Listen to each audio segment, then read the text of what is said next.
Buenos días, estimados participantes. Les damos la bienvenida una vez más de parte de IGESA Cusco, formando profesionales para la competitividad minera. Les damos la bienvenida a nuestro curso de análisis composicional de datos en exploraciones mineras. Esta es nuestra clase 1, sesión 1, que estará llevado a cargo del máster Ricardo Valls. Es un geólogo profesional con 37 años de experiencia en la industria minera. Tiene experiencias en métodos geológicos de exploración. Trabajo en proyectos en Canadá, África, Rusia, Indonesia, Sudamérica y el Caribe. Eh, Tuvo reconocimientos regionales, realizó mapeos a detalle de todo tipo de perforación y muestreos en la búsqueda tanto de metales básicos y preciosos, petróleo y gas, modelaje geomatemático y análisis composicional de datos. Una vez más les damos las gracias por haber confiado en IGESA Cusco. Esperemos que sea provechoso este curso para cada uno de ustedes, que estará a cargo de Máster Ricardo Valls. Cualquier duda que tengan ustedes, no duden en contactarnos a nuestro correo o mediante nuestro WhatsApp. Estaremos atentos a cualquier duda que tengan cada uno de ustedes. Entonces, Ricardo, por favor te doy el pase para poder comenzar este curso. Ok, gracias. Bueno, en primer lugar, si me oyen, empezamos. Ok, yo estoy muy contento de tener esta oportunidad de hablar de uno de mis temas favoritos, el análisis composicional de los datos. Y como yo sé que los métodos estadísticos no son muy comunes entre los geólogos, voy a comenzar la primera parte de esta conferencia. Va a ser una revisión tanto de los métodos estadísticos básicos como los métodos geoquímicos. Los que ya tienen experiencia, bueno, les va a servir de recordatorio. Los que todavía no han tocado este tema, les servirá de introducción. Bueno, mi nombre es Ricardo Valls, soy graduado de la Universidad MGRI en Moscú, en Rusia, desde 1983. Esa cara sonriente ahí soy yo con 21 años. También soy Professional Geoscientist en Ontario y persona calificada. Soy el autor de varios libros en temas de QA/QC, modelaje geomatemático, incluyendo el uso de inteligencia artificial. Y en el día de hoy vamos a estar hablando de este libro de aquí, explorando los datos bioquímicos con Weka, Codapac, Insight. Y ese es el link en el cual pueden comprar el libro. Está en las dos versiones, en el libro como tal y en versión Kindle, que es incluso mucho más barata. Vamos a hablar de estadística. Y empezamos hablando de estadística con los tipos de muestreos. También hay tipos de muestreos en estadística. Entre los tipos de muestreo tenemos los muestreos aleatorios o casuales, los sistemáticos y los estratificados. Los muestreos aleatorios a su vez se dividen con devolución y sin devolución. ¿Qué significa esto? Es probable que si alguno de ustedes ha visto algún libro antiguo de estadística, todos los libros de estadística en la parte de atrás tenían un apéndice que se llamaban números aleatorios, que son números que no tienen relación unos con los otros y se utilizaban para seleccionar muestras. Por ejemplo, ustedes tenían 1000 datos y no querían trabajar con los 1000 datos, querían trabajar con 30 datos, digamos. Entonces cogían esas tablas y escogían las muestras aleatoriamente de ese grupo de las 1000 para conformar una población de 30 y con eso trabajar. El aleatorio es uno de los más usados en la estadística. Y ustedes tienen que entender una cuestión. Esto de los tipos de muestreo surge cuando no teníamos acceso a computadoras. Mucha gente ahora dice, ¿para qué yo voy a perder tiempo en hacer una muestra si tengo de tomar una laptop que va a procesar todo esto sin problema? Y aquí les digo una gran verdad, no vale la pena trabajar con todos los datos. Es importante recolectar todos los datos, pero es mucho más eficiente y efectivo trabajar con una muestra aleatoria o varias muestras aleatorias de sus datos, porque de esa forma los parámetros estadísticos se estiman mejor. La división entre con devolución y sin devolución, imagínense ustedes, por ejemplo, tienen un paquete con 3 bolas rojas y 3 bolas blancas.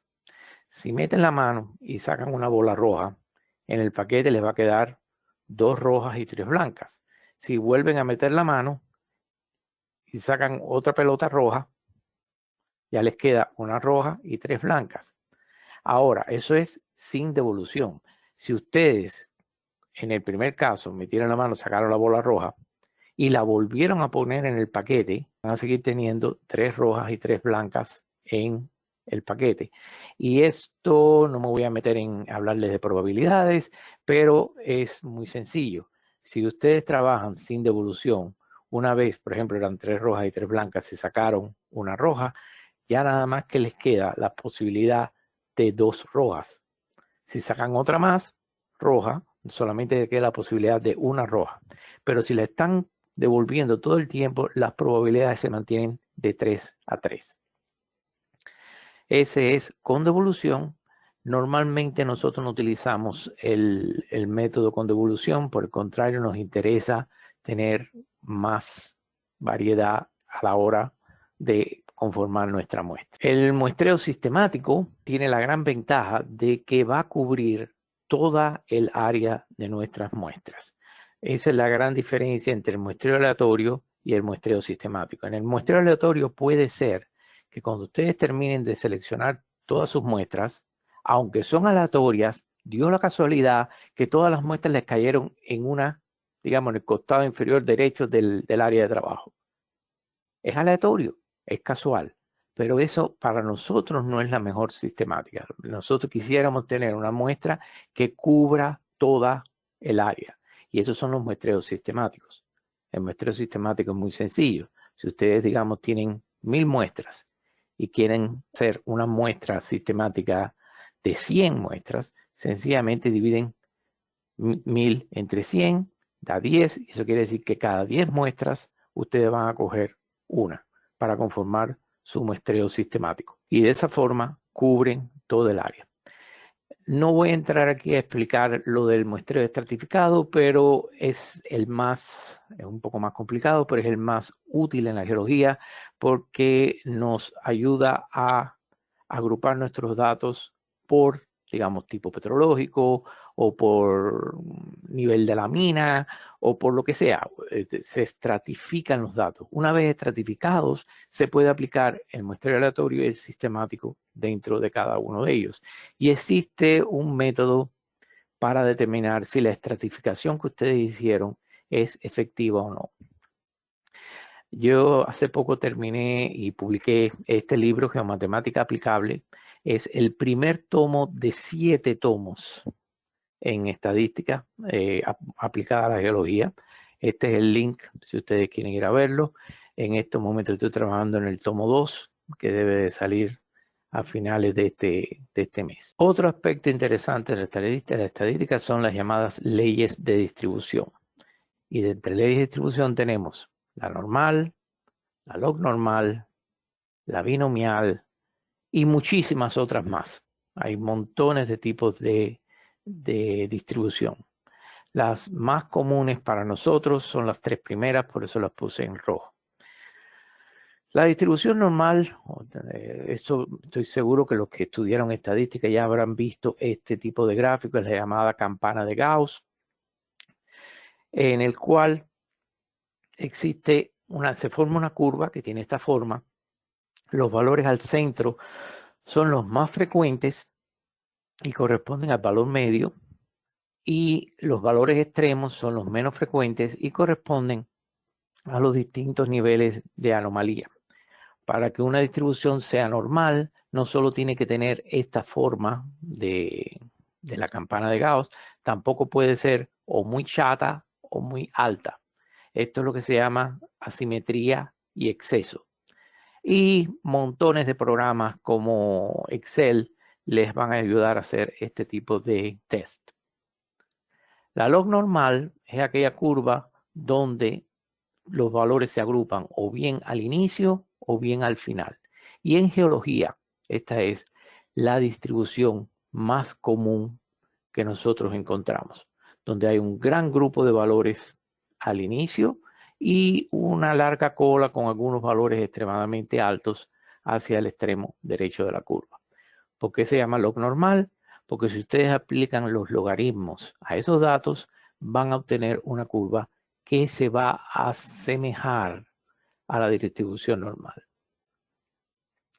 Una cosa muy importante que ustedes tienen que saber es que la enorme mayoría de los métodos estadísticos funcionan bien específicamente para las distribuciones normales. Si ustedes tienen un grupo de datos, ¿okay?, que tienen una distribución no normal, cualquiera que sea, y tratan de aplicar los métodos estadísticos normales, la media, la desviación estándar, la dispersión, van a obtener valores, pero no son valores reales. Son valores que están afectados por la ley de distribución. Por eso es tan importante saber cuál es la ley y normalizar nuestros datos en lo posible para llegar a esta curva en la cual funciona la mayor parte de los métodos estadísticos. Voy a hablarles un poquitico ahora, por ejemplo, de los histogramas. Y los histogramas es un método en el cual se representan gráficamente todos nuestros valores. En el eje de las X tienen los valores, en el eje de las Y tienen la frecuencia. Y como ven, este ejemplo aquí a la izquierda es un clásico ejemplo de distribución normal. O sea, el histograma nos puede ayudar rápidamente a definir si nuestros datos pertenecen a una distribución normal, como aquí, o una distribución log normal, como aquí. Aquí tenemos una log normal inversa. Normalmente tenemos la agrupación de todos los valores aquí, aquí no, aquí es al revés. También los histogramas nos permiten determinar una propiedad muy importante que se llama la modalidad. La moda es el valor que más se repite en una distribución. Por ejemplo, en este gráfico aquí, la moda sería este valor de aquí. En este gráfico aquí, la moda sería este valor de aquí. En este gráfico tenemos varias modas. ¿Ven? Esta de aquí, esta y esta. Generalmente solamente hay una moda absoluta, la que más se repite. En este caso tenemos dos modas absolutas, son estas dos. Y todas estas otras modas son modas relativas. ¿Qué nos está diciendo este gráfico? Nos está diciendo que nuestra muestra está compuesta, es multimodal, está compuesta por poblaciones de distintos estratos. Y este es uno de los casos cuando ustedes tienen una distribución así, en los cuales es imprescindible hacer el muestreo estratificado primero y después tratar de aplicar, o sea, extraer una muestra sistemática o casual para determinar los parámetros, y el primer parámetro que determinamos, claro está, es la ley de distribución. Y de acuerdo a la ley de distribución, si es log normal, binomial, Poisson y demás, tratamos de convertirlas a distribución normal. He hablado un poquitico de la moda. Como les decía, la moda es el valor que más se repite en una población de datos o en una muestra de datos. La media es el valor medio, cuando se cogen todos los datos y se suman todos los datos y se dividen entre la cantidad de datos. Pero también tenemos un parámetro muy importante que es la mediana. Y la mediana en muchas ocasiones, sobre todo cuando las distribuciones no son normales, es preferible incluso a la media. Y les voy a explicar por qué. Primero déjenme explicarles cómo se calcula la mediana y demás, pero quería llamarles la atención. Publiqué un artículo, es gratis, lo pueden encontrar en este link aquí, donde explico todas las aplicaciones de los histogramas y los polígonos de frecuencia para la interpretación de datos. Y van a estar en mucho más detalle todo esto que yo les voy a explicar ahora.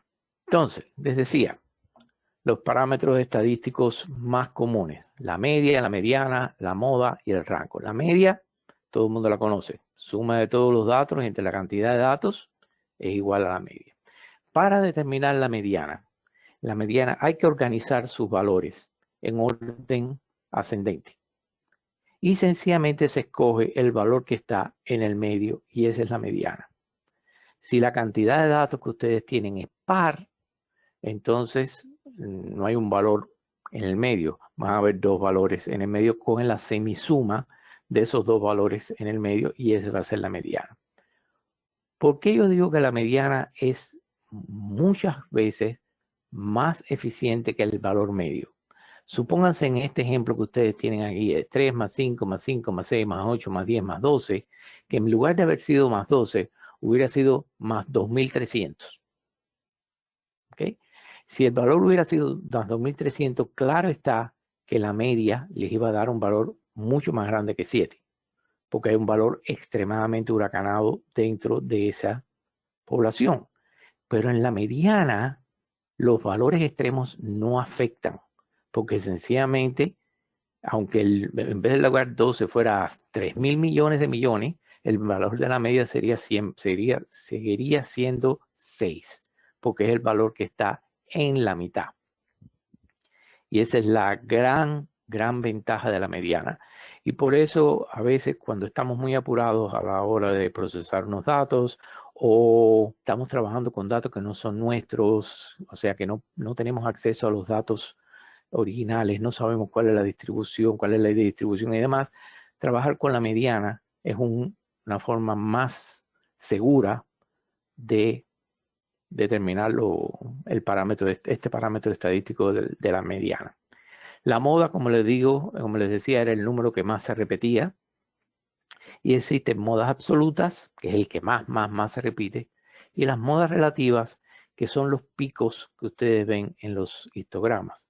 Y cada uno de estos picos, y este es el uso de la moda, cada uno de estos picos representa un nivel de anomalía. Los niveles de anomalía normalmente en estadística, cuando se tiene una distribución normal, se coge la media, se le suma una vez, 2 veces o 3 veces la desviación estándar y eso da los niveles de anomalía 1, 2 y 3, lo cual es un método muy aritmético y funciona bien cuando los datos son normales. Por desgracia, en geología casi nunca los datos son normales, son log normales. Incluso cuando los logaritmizamos y los llevamos a normal, no es tan eficiente como utilizar el histograma para definir la presencia de las modas. El otro rango que voy a hablar aquí es, el otro parámetro es el rango, que es sencillamente la diferencia entre el primer valor y el último valor y nos da una idea de la dispersión de la variabilidad de nuestros datos. Aparte de estos métodos normales de estadística, tenemos montones de otros, como la desviación estándar, dispersión, la variación, que no es más que la media entre la dispersión, la cantidad de datos, correlaciones de las cuales vamos a estar hablando el resto del tiempo, covarianza, criterio de Student, criterio de Fisher, sobre todo el criterio de Student es muy importante para saber si las correlaciones con las que vamos a trabajar son significativas o no, porque estoy seguro que todos ustedes han oído hablar el aforismo de que se puede determinar que hay una correlación entre la cantidad de mariposas que hay en África con la cantidad de gramos de oro que hay en su depósito. Sí, se puede establecer correlación entre lo que sea. Ahora, que esa correlación sea significativa o no, es el criterio de Student el que nos va a permitir saber si lo es. Este curso que yo les voy a dar es un curso muy práctico. Todo esto que yo estoy dando ahora en los primeros 45 minutos es una base teórica, pero a partir de la segunda parte esto va a ser pura práctica, no se asusten. También les tengo un par de sorpresas para el último día. Les voy a presentar un método que yo desarrollé para representar gráficamente los resultados de múltiples mapas en uno solo. Yo le llamo el método de los cuartiles y demás. Ahora, quiero hacer un pequeño ejercicio práctico con ustedes y les voy a dar para ellos 15 minutos. Lo más probable es que menos que eso les van a necesitar. Y lo que yo quiero es que, teniendo en cuenta que abran el Excel, ¿ok? Abren Excel, copian estos datos que están aquí, ¿ok? O sea, el número 2 lo tienen que poner 3 veces, el 6 2 veces, el 7 3 veces, el 8 4 veces, el 9 10 veces y demás en toda su tabla y hacen los histogramas utilizando estos intervalos que están aquí. Este es el bin, que le va a pedir el programa. ¿Ok? Les voy a dar entonces un tiempo para que abran Excel y hagan este histograma. Cuando hagan el histograma, quiero que me determinen la moda absoluta, la moda relativa, la mediana, la media y el rango. ¿Ok? A trabajar. Sí, perdón, quería aprovechar, yo les aviso cuando lleguen los 15 minutos, pero quería aprovechar e ir un minutico en Excel para mostrarles dónde es que se hace cómo es que se hace el histograma, por si acaso alguno de ustedes no lo ha hecho. ¿Ok? Digamos que ustedes tienen una serie de números.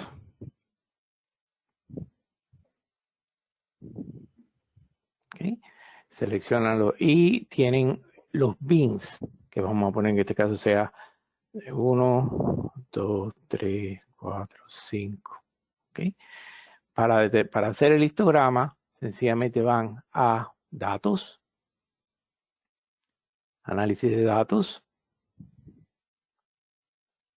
histograma, seleccionan los datos del histograma y aquí seleccionan los datos del bin. Yo no puse ningún label, así que tal como está, queremos que los resultados aparezcan aquí, digamos, en esta celda de aquí, y queremos el gráfico y el porcentaje acumulativo. Clicamos OK y ahí tienen rápidamente un histograma para trabajar. ¿Ok? Voy a volver entonces a la presentación y les aviso dentro de unos 5 o 10 minutos.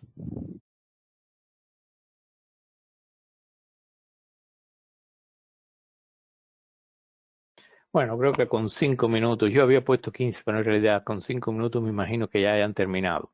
Así que déjenme mostrarles los resultados. Tienen que haber obtenido algo similar a esto. ¿Ok? Ese sería su histograma. Como les decía, tienen 2 valores de A2, tienen 2 valores de A6, tienen 9 valores de A10. O sea, este es el histograma y de acuerdo a lo que les explicaba, estos deben de ser sus resultados. La moda absoluta debe estar en 9, hay una moda relativa en 2 y una moda relativa en 20 y a su vez son indicaciones de los valores huracanados o los niveles de anomalía. Tienen anomalías negativas y anomalías positivas. La mediana es 8, está muy cerquita de la moda. La media es 8.51. Y este es el caso cuando la moda, la mediana y la media tienen valores semejantes, cerquitas unos de otros, podemos decir que esta distribución es normal o cuasi normal. El rango es lo que hace que esta distribución no sea normal, es que el rango es muy amplio. O sea que si fuéramos a hacer la representación integral de esta curva, sería una curva muy plana y por tanto no podríamos considerarla como una distribución normal. Habría que aplicar el logaritmo y determinar entonces los valores a partir de los logaritmos. Pero bueno, esto es lo que yo quería enseñarles rápidamente. Lo más básico de la estadística. Es muy importante dominar los tipos de muestreo, es muy importante saber las leyes de distribución y estos métodos gráficos nos permiten tener una idea de las características de nuestros datos.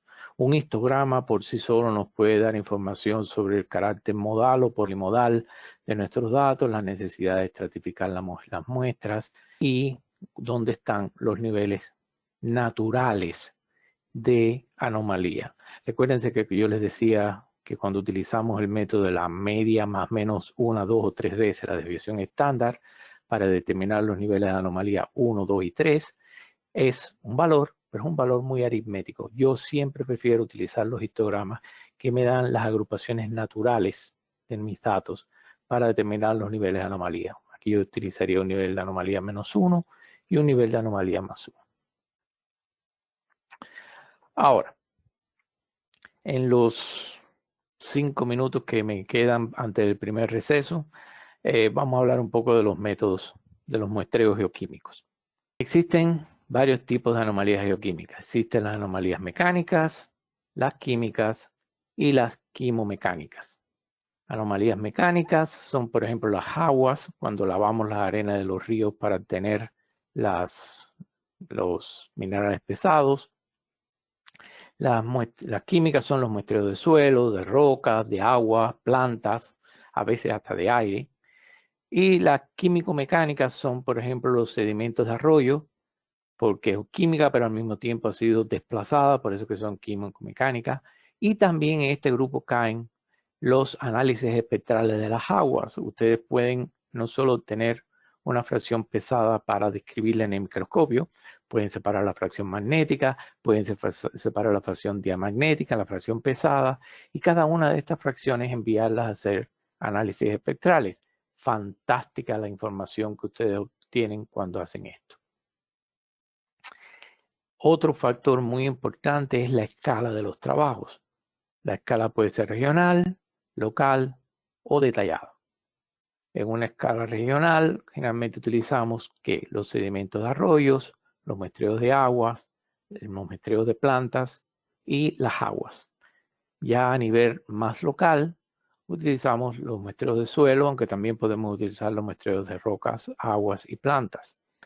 Y ya en la fase detallada estamos muestrando rocas, trincheras, pozos y demás. Me están preguntando, agua es cuando ustedes lavan arenas en el río con una palangana, un plato, de forma tal que van botando la fracción ligera y se quedan con la fracción pesada. En inglés le llaman Heavy Mineral Concentrate. Ahora, tipos de análisis. Tenemos los análisis de XRF, de ICP y de Fire Assay. Yo les estoy dando un curso de 6 meses en 5 minutos. Claro está que existen muchos más tipos de análisis, muchos más tipos de escalas, muchos más tipos de métodos, pero esto es lo básico para que ustedes entiendan, es el ABC de la geoquímica. El XRF se utiliza para estudiar los óxidos mayores, sílica, aluminio, magnesio, calcio, potasio, sodio, fósforo y agua. Los ICP son los más comunes, son los análisis multielementales. Y el Fire Assay también son muy comunes, por desgracia. Y les explicaré después qué es para determinar oro, plata, platinoides. Y digo yo por desgracia porque muchas compañías, lamentablemente, tratan de buscar oro con oro. Y eso es un desastre. Es muy difícil de buscar oro sencillamente con oro. Es mejor utilizar los análisis multielementales y encontrar aquellos elementos que acompañan la mineralización del oro, los pathfinders, como se dice en inglés, y de esa forma buscar los yacimientos de oro. Yo siempre recomiendo utilizar ICP con Fire Assay. Nunca yo he recomendado utilizar Fire Assay únicamente. Les voy a poner una tarea de nuevo, de 5 minuticos nada más. Y este es el caso. Imagínense que estamos explorando para oro en un área de 100 kilómetros cuadrados sobre unos granitoides, estas montañas que ustedes ven aquí. El terreno es montañoso, abrupto, de difícil acceso, y la tarea de ustedes es seleccionar cuál es la escala más apropiada para su levantamiento geoquímico, cuál es el tipo de anomalía más útil para explorar y cuál tipo de análisis van ustedes a solicitar. Y asumiendo que se descubran anomalías interesantes, ¿cuál sería el próximo método, escala y tipo de análisis a solicitar? Esto es lo que se llama sistemática del levantamiento geoquímico. Y es muy importante que ustedes aprendan esto. Muchas compañías tratan de cortar, como digo yo, tratan de coger el gato por la cola y cuando lo hacen se dan cuenta que no era un gato, era un tigre. No se pueden cortar las esquinas en el trabajo geológico. Hay que serlo sistemático. 5 minuticos, o sea, ¿qué escala es la mejor? ¿La regional, la local o la detallada? ¿Qué tipo de anomalía será más útil para explorar aquí? ¿Las químicas, las mecánicas o las quimomecánicas o una combinación de ellas? y qué tipo de análisis les van a hacer. XRF, FireAssay o ICP para elementos multielementales. Parece que hubo un pequeño error con el contador, pero bueno, yo creo que ya tuvieron tiempo suficiente como para llegar a alguna respuesta. Y la respuesta correcta sería que en una fase primera la escala debe ser regional. El tipo de anomalías a utilizar sería las anomalías mecánicas y quimomecánicas en el sentido aguas y sedimentos de arroyo, los cuales permiten cubrir grandes áreas y determinar de dónde viene la mineralización que ustedes están encontrando. Esa es la función principal de los muestreos de arroyos y lo que yo le llamo aguas o Heavy Mineral Concentrates. Y el tipo de análisis, claro está, ICP con FireAssay.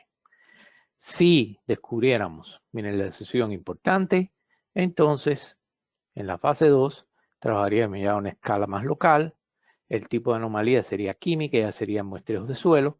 Y de nuevo, el tipo de análisis sería ICP y FireAssay. Espero que todos hayan estado más o menos dentro de este grupo. Ahora, son las 9:10.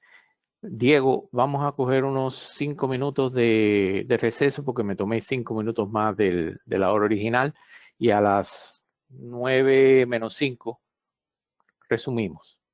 Comenzamos de nuevo, ¿ok? Estimado Ricardo. Ok, 5 minutos, no se vayan lejos. Ok, antes de comenzar, ya esta va a ser la última parte de introductoria de geoquímica y estadística, pero quiero regalarles algo. Normalmente cuando nosotros tomamos una muestra en el campo, tratamos de cogerla de la mejor calidad posible, a una profundidad determinada, o en el caso de las aguas, tratarla de buscar, de las aguas, los heavy mineral concentrates, tratarla de buscarlas en zonas de acumulación natural, etcétera. Siempre tratando de obtener la mejor muestra posible en el campo. En el laboratorio utilizamos técnicas cada vez más avanzadas para determinar concentraciones extremadamente bajas. Por ejemplo, en estos momentos existe un método llamado Enzyme Leach que permite determinar hasta 63 elementos por muestra, incluyendo el oro, con concentraciones hasta de partes por trillón, no por billón, por trillón.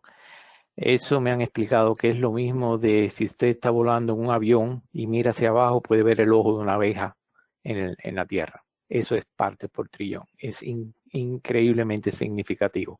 Ahora, ¿qué tan bueno sería si ustedes, aparte de todo eso, pudieran concentrar artificialmente sus muestras entre 500 y 1000 veces más? Este es el método del condón y este es un pequeño video que está en español. Hay otros videos mucho más detallados, pero los tenía en inglés. Y les voy a presentar este video y después podemos, si tienen alguna duda, se las puedo explicar. Esto es, en mi opinión, el mejor método de muestreo que ustedes pueden utilizar en su trabajo. Y empezamos el proceso de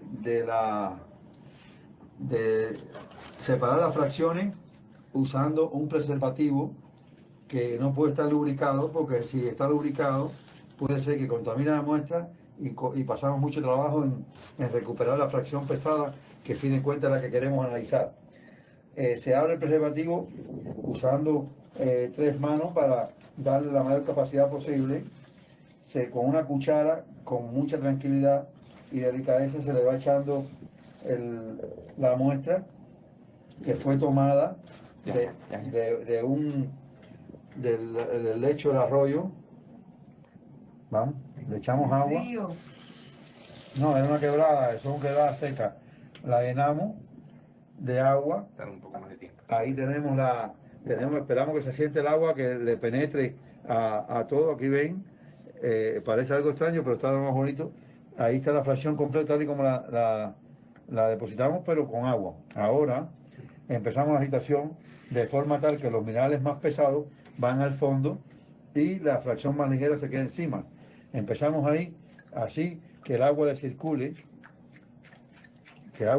verticalmente. El agua va lavando y como por fuerza de gravedad todo lo pesado, la magnetita, la ilmenita, el rutilo, todos los elementos pesados que hay y minerales van al fondo.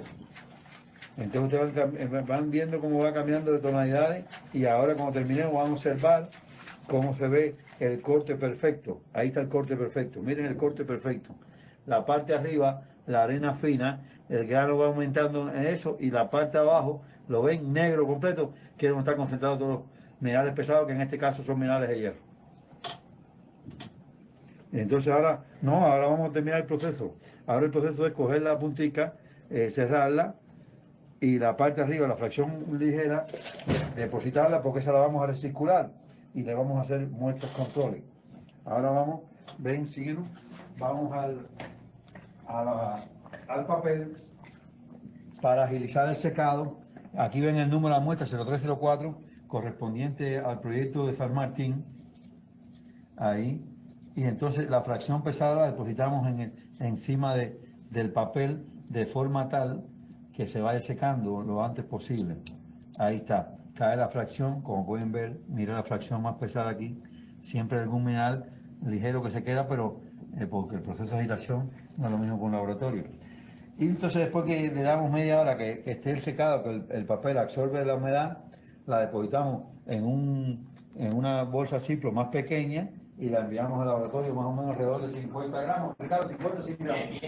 10 gramos. 10 gramos se envían al laboratorio. Y ese es el proceso completo. Ok. Lo que quería decirles de este método es que ese fue el primer ejemplo que hicimos. Después nos dimos cuenta que era mejor llenar el condón de agua primero y después añadirle el material. Y en realidad en 10 segundos, 15 segundos, ustedes tienen una muestra perfecta. Y otro dato extra es que en estos momentos los laboratorios están aceptando que les mandemos los condones con la muestra con el condón. Y ya hay muchos laboratorios aquí en Canadá que están recibiendo las muestras así sin problema ninguno. Okay. Este, se los garantizo, es la forma de concentrar en el campo su muestra entre 500 a 1000 veces, porque ¿qué es lo que están haciendo? Están eliminando toda la fracción ligera, toda la arena, que es sencillamente cuarzo, la caliza y demás, y se queda en el pico, en la punta, el material más pesado. Si están haciendo trabajos más regionales, pueden decidir tomar no solo la puntica, sino un poco también de la fracción un poco menos pesada. Ok, vamos ahora a empezar a hablar de por qué y cómo los geólogos deben de utilizar el análisis composicional de los datos. Y esto es una historia real. En el 2004 tuve la oportunidad de participar en el Congreso Internacional de Geología número 32 en Florencia, muy linda ciudad. Me preguntan aquí, Luis Callado, si está bien mostrar con el anillo puesto. En este caso no hay contacto entre la muestra y el anillo, pero sí es correcto, debe de quitarse siempre. En los muestreos de campo nosotros nunca andamos con joyería, siempre se quita todo. Pero como este era un proceso, como ustedes vieron, de coger con una cuchara directamente en el condón preservativo, no hay posibilidad de contaminación. Pero muy bien puesta la sugerencia de quitarse toda la joyería. By the way, sirve lo mismo un globo, sirve lo mismo un guante de esos quirúrgicos, cortarle un dedo y hacerlo un dedo. El caso es tener un medio que se estire, que tenga la posibilidad de hacer este movimiento vertical para provocar la organización de los materiales de forma gravimétrica dentro de su medio de muestreo. Ok, les decía que estaba en Florencia en 2004 y el último día del Congreso estoy ya bastante cansado paseando y encuentro una sala en la que decían análisis composicional de los datos. Y digo, ¿qué es eso? A mí siempre me ha gustado la estadística. Desde que me gradué en el 1983, hace 37 años ya, he estado trabajando con modelaje geomatemático, estadística de todo tipo, y me llamó la atención de esto. ¿Qué es esto? Yo nunca había oído hablar de análisis composicional de los datos. Ok, entro a la exposición y después de oírlos hablar durante muchísimo tiempo, y estaban hablando de cosas como el simplex, la proyección, esto, lo otro, más yo no entendía nada de lo que estaban hablando, y eso que eran españoles, estaban hablando en español. Les pregunto, ustedes me disculpan, ¿y qué hay con las correlaciones? Y cuando yo mencioné la palabra correlación, todo el mundo me miró como si yo fuera un alien que acababa de salir de una nave del tercer contacto, ¿ok? El contacto del tercer tipo. Y me dicen muy seriamente que no, que las correlaciones no existen, que tú estás hablando. Eso, y yo le digo, ¿cómo que no van a existir? Yo he trabajado con correlación toda mi vida. Y ellos me dijeron, ¿sabes qué? Te invitamos a que vengas al evento de CODA, el que fue en el otro año, en el 2005, ellos hacen eventos bianuales, y decidí participar. Este señor que ustedes ven aquí, el viejito, ese es el doctor Atkinson, que fue el inglés que inventó este método del modelaje, del análisis composicional de los datos. Como les decía, participé en el evento. De nuevo, entendí un poquito más, pero seguía sin entender las bases de lo que ellos decían. ¿Cómo es que ellos me iban a decir a mí que las correlaciones no existían? Y me muestran un libro del que inventó la correlación, Carl Pearson, en la cual el libro se llama Sobre una forma de correlación espuria que puede surgir cuando se usan índices en la medición de órganos. Y en ese libro de 1897, Pearson, que inventa el método, es el primero en señalar de que cuando el método de él se aplica a valores cerrados, y ahora les voy a decir qué cosa es un valor cerrado, hay la posibilidad de que aparezcan correlaciones espurias o falsas. Y el que quiera leerse el libro original, ahí les dejo el link, está en Google Books y pueden leerlo por ustedes mismos. En español sencillo, detente, lo estás haciendo mal. Yo estaba trabajando mal. Todo lo que era estadística, todo lo que era regresión, todo lo que era correlaciones, durante más de 27 años me estaban diciendo que yo lo estaba haciendo mal. Si hay algo que yo quiero que ustedes se lleven de este curso, aparte del método de tomar la muestra con el preservativo, es este planteamiento. No hagan análisis de correlación en datos cerrados, como son los datos geoquímicos. ¿Qué cosa es un dato cerrado? Toda aquella información, todos aquellos datos que se estima, que se calcula sobre la base de un total, son datos cerrados. Por ejemplo, todos los partes por millón, partes por trillón, porcentajes, días de la semana. Todo lo que se estima sobre una base final, todos esos son datos de carácter cerrado. Y el mismo Pearson dijo que su método no trabajaba con ellos, en el sentido que trabajaba, funcionaba, pero generaba artificios aritméticos, artificios matemáticos, correlaciones espurias que no eran reales. Ok, eso fue en el 2005.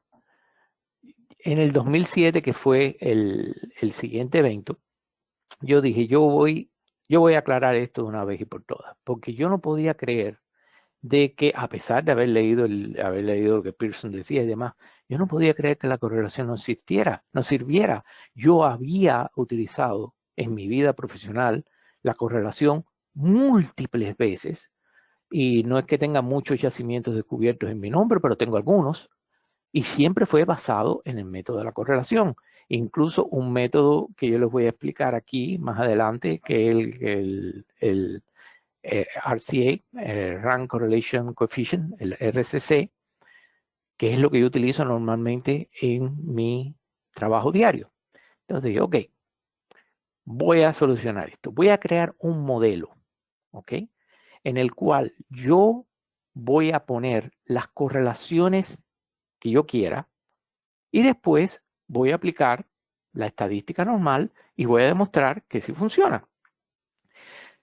Y para eso inventé un modelo, digamos, era una mineralización de cobre porfírica asociada a una zona tectónica en un intrusivo tonalítico. El papel original puede ser bajado de aquí, esto está en Wikibooks.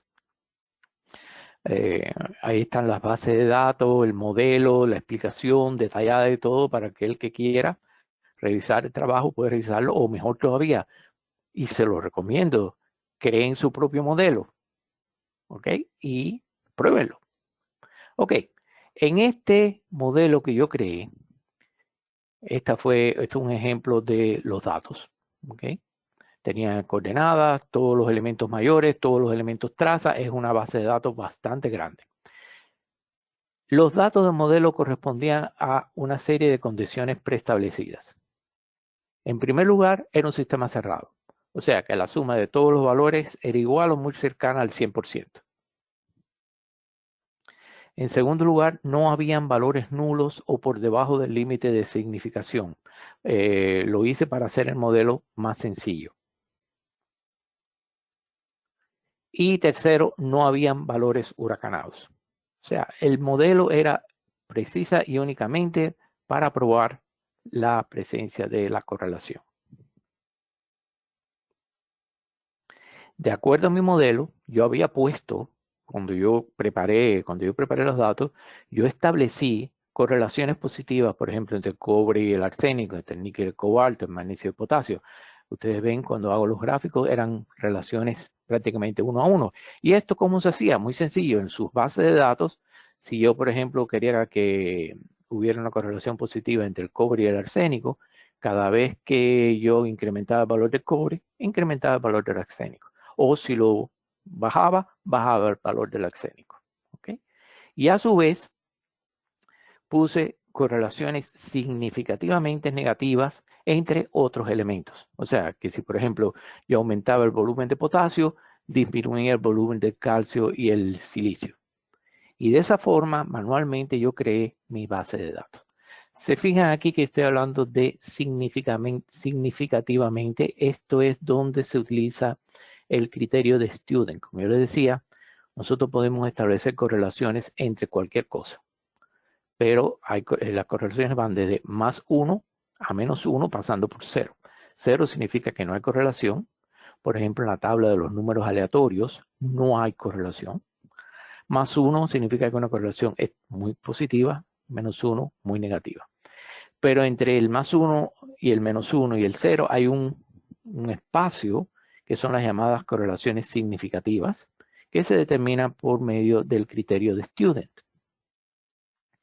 De acuerdo a mi modelo, a los datos que yo introduje en mi modelo, cuando yo hiciera el análisis correlacional, yo tenía que obtener correlaciones negativas entre el silicio y el aluminio, correlaciones positivas entre el calcio, el sodio, el cobre y el arsénico, entre el magnesio, potasio, el níquel y cobalto, y al mismo tiempo correlaciones negativas entre el calcio, magnesio, calcio, potasio, calcio, níquel, etc. Este método, esta forma de representar los análisis correlacionales que le damos coeficiente de rango correlacional en español, Range Correlation Coefficient. Les voy a explicar después cómo se hace. Vamos a hacer incluso un ejercicio práctico de cómo hacerlo. Pero en sentido general, los elementos que estén uno al lado del otro tienen correlaciones positivas entre sí. Los que estén uno arriba del otro tienen correlaciones negativas entre sí. ¿Claros hasta ahí? Ok. Mi estadística. El primer caso, procesé los datos sin diferenciar entre los óxidos mayores y los elementos trazas. O sea, los puse todos juntos y dado que no existían valores huracanados ni valores ceros, los siguientes pasos fueron la determinación de la ley de distribución. ¿Se acuerdan al inicio cuando estamos hablando? Esto es muy importante porque incluso en la estadística de las distribuciones normales, la correlación depende mucho de la ley de distribución. Aquí me preguntó qué son los valores huracanados. Quieren decir aquellos valores que están muy fuera del resto de los valores. Normalmente todo valor que sea mayor o menor que la media más 4 veces la desviación estándar se consideran huracanados. Y esos valores hay que trabajarlos antes de procesar los datos. Normalmente, si ustedes tienen muchos datos, pueden sencillamente eliminarlos. Sencillamente no trabajar con ese valor, porque un valor huracanado les va a afectar la estadística, los parámetros estadísticos de sus muestras. Si no tienen muchos datos, generalmente lo que se hace es coger ese valor huracanado y sustituirlo por el valor de la media estimada teniendo en cuenta el valor huracanado. ¿Ok? Esos son los valores huracanados. O sea, determinamos la ley de distribución y después, usando Excel, calculé la correlación de Pearson entre los distintos elementos. Y utilicé el valor crítico de Student para determinar cuáles eran las correlaciones significativas. Esta fórmula que ustedes ven aquí es el criterio de Student. Apréndanselo. Esto es muy importante que ustedes lo utilicen. El criterio de Student es igual al rango, a la correlación entre raíz cuadrada de 1 menos la correlación al cuadrado por la raíz cuadrada de la cantidad de datos menos 2. Existen tablas que se llama la tabla de correlación de criterio de Student, de acuerdo a la cantidad de datos, cuál es el valor crítico y demás. Pero en general, en geología, si ustedes tienen más de 30 muestras y están trabajando con una probabilidad del 95%, que es lo que normalmente nosotros trabajamos, si el valor del criterio de Student es mayor que 3, se considera que la correlación es significativa. ¿Ok? Es muy sencillo. Si quieren ser muy académicos, si entre los que están aquí oyendo esta conferencia hay estudiantes y quieren utilizar el verdadero valor del criterio de Students, vayan a la tabla y de acuerdo a la probabilidad, que siempre va a ser 95%, y la cantidad de datos les va a dar cuál es exactamente el criterio de Student límite. Si su TC es mayor que ese criterio, la correlación es significativa. En la siguiente tabla les voy a mostrar los valores significativos, los que quedaron significativos después que se aplica el criterio de Student. Y como ustedes ven, aquí tenemos correlaciones negativas bastante fuertes entre el silicio y el aluminio, silicio y el hierro, el silicio y el escandio. Hay correlaciones positivas entre el aluminio y el hierro, y así. Hay una correlación de 1 máxima posible entre potasio y sodio y demás.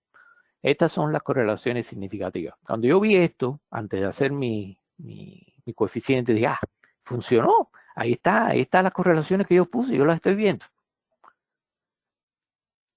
Ahora, ¿cómo se selecciona el coeficiente de rango correlacional? Y le estoy poniendo en suspenso un poco cuál es el resultado del estudio que hicimos. Pero bueno, es mejor que aprendan ustedes cómo se hace esto del coeficiente de rango correlacional. En ningún libro de texto lo van a encontrar. Este es un método que desarrollé yo hace muchísimos años. Y bueno, aparece en el libro que yo publiqué, pero no es un método muy común. ¿Cómo se hace?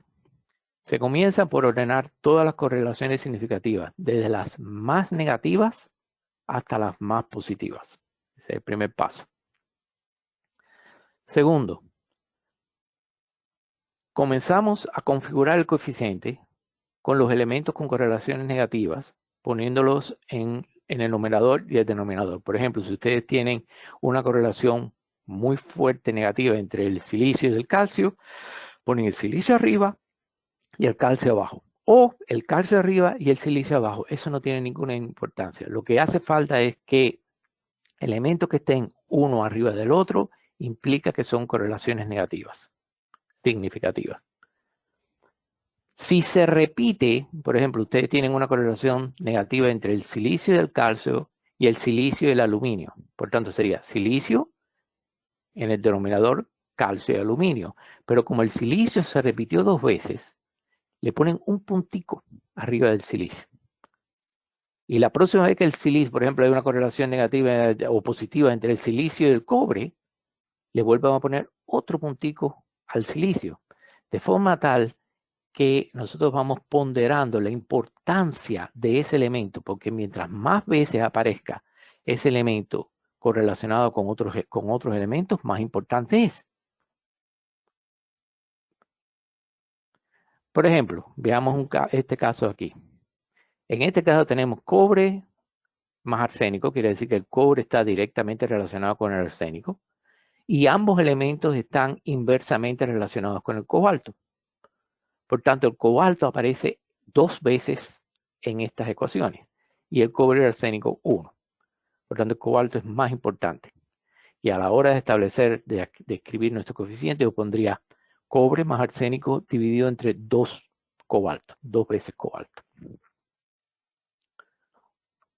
Una vez que terminada la distribución de las correlaciones negativas, comenzamos por la positiva, pero desde abajo para arriba, o sea, desde las más fuertes a las menos fuertes.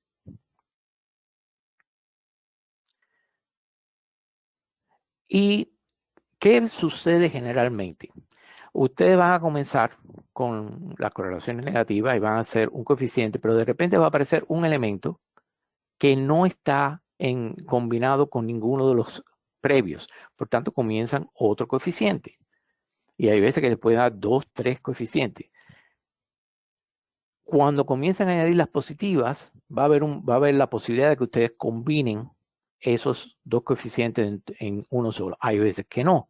Y eso sucede cuando sus datos están representando o bien distintos tipos de mineralización o distintos tipos de geología.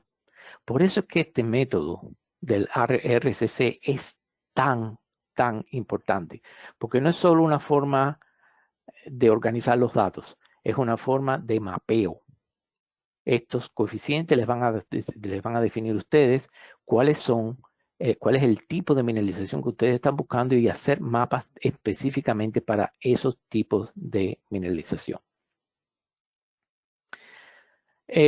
También puede darse el caso, por ejemplo, que ustedes tengan, miremos este caso anterior, el cobre era inversamente al cobalto, pero más adelante aparece una correlación entre el cobalto y el cobre positiva.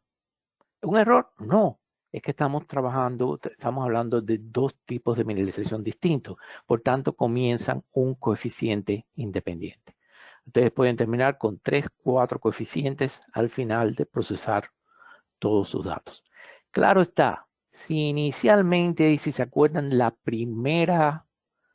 primer slide que yo les mostré de los tipos de muestreo, si ustedes hacen un muestreo estratificado y luego dentro del muestreo estratificado seleccionan su muestra de forma sistemática y hacen este proceso, va a haber menos posibilidades que obtengan más de un RCC, porque ya ustedes estratificaron la muestra. Pero si no la estratificaron y la están trabajando todas juntas, el RCC les va a forzar a crear coeficientes distintos, porque los elementos se comportan de forma distinta en algunas mineralizaciones. Por ejemplo, es muy posible que ustedes tengan una relación positiva entre el oro y la plata en una beta, y al mismo tiempo tener una correlación negativa entre el oro y la plata en un VMS o un volcanogénico. ¿Okay? Bueno, voy a mostrarles en detalle cómo se hace el análisis de los coeficientes de los RCC. Aquí a la izquierda tienen esta tabla en las cuales yo puse todos los elementos desde las correlaciones negativas más fuertes hasta las positivas más fuertes. En gris están aquellas que no son significativas. Y este es el valor de la correlación. En primer lugar, vemos que el oro y el níquel tienen una correlación negativa, por tanto, por oro y níquel. Después vemos que el oro también tiene una correlación negativa con el cobalto. Por lo tanto, pongo oro, níquel más cobalto, pero como el oro aparece por segunda vez, le pongo su puntico. Tercero, El cobre tiene una correlación negativa con el níquel. Yo sé que el níquel está aquí, por tanto el cobre tiene que estar aquí arriba. Por tanto, debe de existir una correlación positiva entre el cobre y el oro.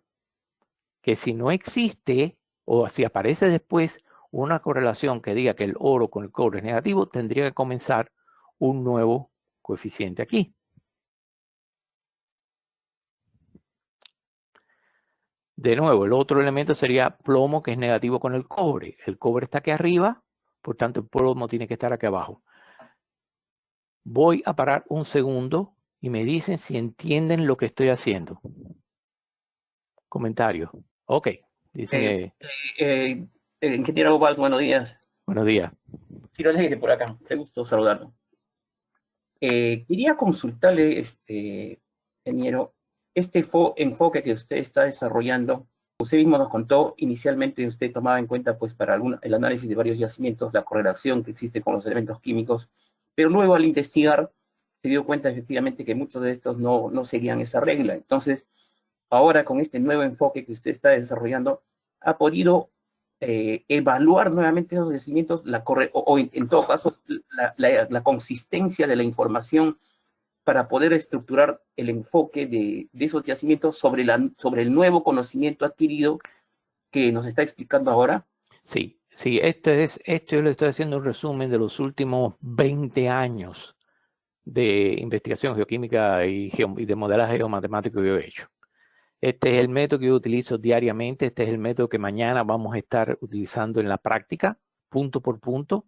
Y el último día yo espero que alguien traiga de sus propios datos reales para aplicarlo en datos reales de ustedes. ¿Ok? Entonces, bueno, me alegro que vayan entendiendo. Esto no es muy complejo, pero yo a veces hablo muy rápido. Y se me olvida de que yo estoy acostumbrado a esto y por eso hice la pequeña pausa. Bueno, seguimos. El siguiente. Sí. Buenos días, le hablo Fabio Mena. Sí, Fabio. Una consulta. En la diapositiva que está poniendo, ¿podría explicarnos, por ejemplo, esa lógica donde pone oro sobre el níquel? Está claro. En la siguiente viene oro sobre níquel más cobalto. Y bueno, que lo pones porque el oro se está repitiendo. Pero en la tercera, por ejemplo, pone oro más cobre y sobre níquel y cobalto. Ese criterio, ¿podría explicarnos de cómo está correlacionando o está preparando el... Ok, volvemos a empezar. El oro sobre el níquel, oro sobre el níquel. El siguiente elemento es oro sobre cobalto, oro sobre cobalto. El oro se repite por primera vez, por tanto le pongo el asterisco. Y tengo un coeficiente que es oro en el numerador y níquel y cobalto en el denominador. ¿Por qué? Porque el níquel ya estaba aquí antes. El tercero es cobre inversamente al níquel. El níquel está aquí abajo, por tanto el cobre tiene que estar en posición opuesta. Por eso es que el cobre aparece aquí arriba. Y el níquel, como aparece por segunda vez, se le pone su pequeño asterisco. ¿Me entienden? Después el otro es el plomo con el cobre. El cobre está acá arriba, el plomo tiene que estar aquí abajo. Siempre en posiciones opuestas porque son correlaciones negativas. Como el cobre aparece mencionado por segunda vez, también se le pone su asterisco. El otro es el cobre con el zinc. De nuevo, el cobre arriba, el zinc abajo, pero como el cobre ha sido mencionado por tercera vez, se le pone otro asterisco. ¿Ok? Y así seguimos. El próximo es el oro, cobre 2 veces, más plata, níquel 2 veces, cobalto, plomo, zinc. Y al final obtengo un rango, un RCC, que es igual a 3 veces cobre, más 2 veces plata, más 2 veces oro, más plata, dividido entre 3 veces níquel, más cobalto, más plomo, más zinc. Ese sería el RCC de estos datos de aquí. Ahora, yo les tenía aquí un ejercicio práctico también para que ustedes hicieran el próximo paso de este análisis de correlación, porque hasta aquí hemos llegado nada más que a la parte negativa. Yo quería que ustedes hicieran ustedes solos la parte positiva. Y les voy a dar 30 segundos para que piensen la parte positiva.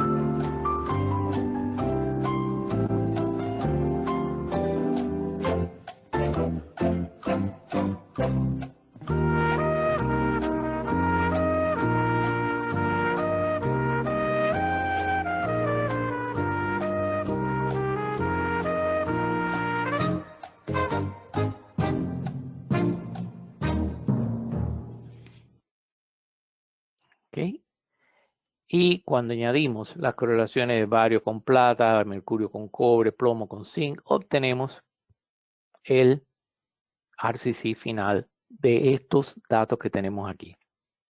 Ustedes van a tener, de nuevo, no lo dije al principio, pero si alguien quiere el PowerPoint de esta presentación, me escriben.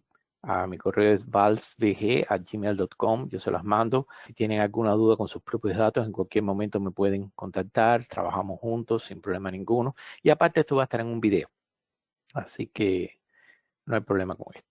Ahora, quiero explicarles cómo se hace una de las construcciones gráficas más informativas que ustedes van a hacer en su vida. Se llama el dendrograma. Y es la representación gráfica de las correlaciones. Increíblemente es un método que hacerlo a mano no es tan complejo y yo no me he podido encontrar a un programador que me pueda hacer esto en un programa. Y resulta ser que para las computadoras, para nosotros representar un sistema tridimensional en un sistema bidimensional, aparentemente es muy fácil para los seres humanos, pero para las computadoras es prácticamente muy difícil. Pero bueno, si entre ustedes hay alguno que sabe de verdad computación y quiere tratar de hacer esto, por favor, me avisan. ¿Cómo se representan gráficamente las correlaciones? En primer lugar, yo creo un coeficiente que le llamo L. L no es de length, L es de Lyudmila, el nombre de mi esposa. Y E igual a 4, una unidad, y después les digo por qué es 4, más 1 menos la correlación la correlación I sobre la correlación máxima, que en este caso es 0.99, la correlación máxima. 4 significa 4 centímetros. ¿Y de dónde viene ese 4? Viene de haber hecho miles y miles de estos gráficos y haberme dado cuenta que cuando ustedes comienzan un gráfico en una hoja de papel normal, los primeros dos elementos, si los sitúan a 4 centímetros uno del otro, cuando terminan de hacer todo el dendrograma va a caber dentro de la página. Yo le había pedido a Diego que les informara que sería muy bueno si ustedes tuvieran a mano una regla y un compás y una hoja de papel para que realizáramos juntos este ejercicio.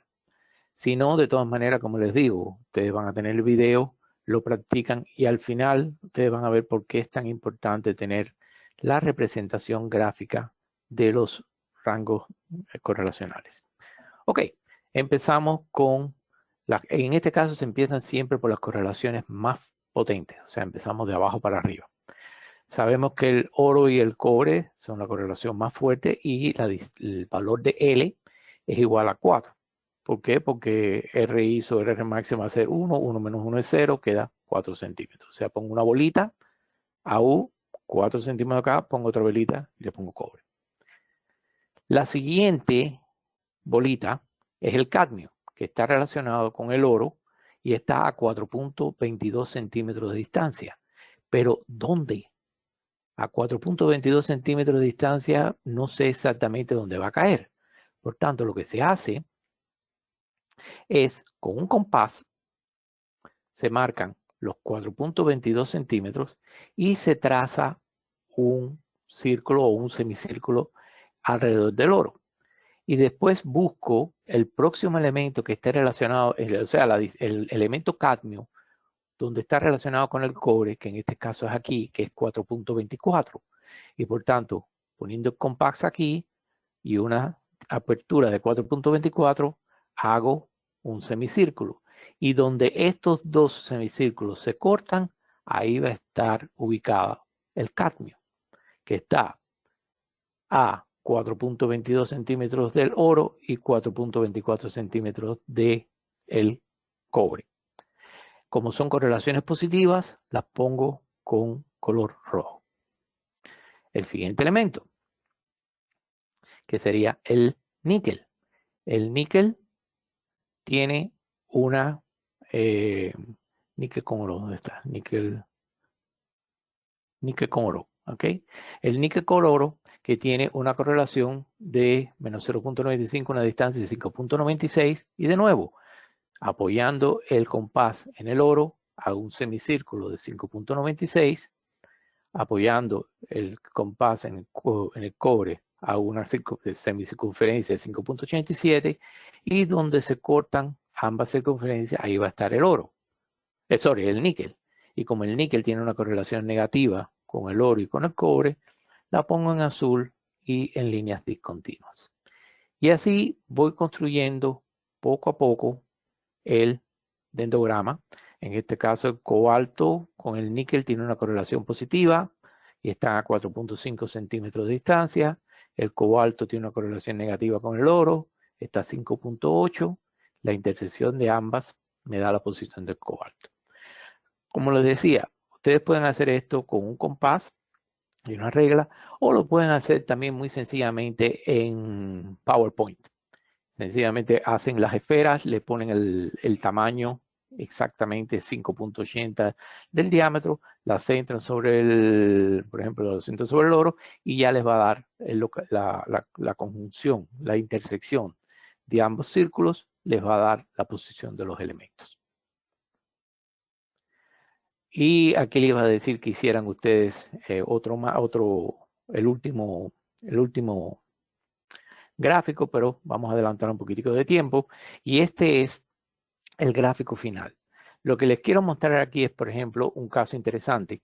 Es que la plata, al final, cuando terminamos de hacer todo, la plata nada más que tenía una correlación significativa con el cobre.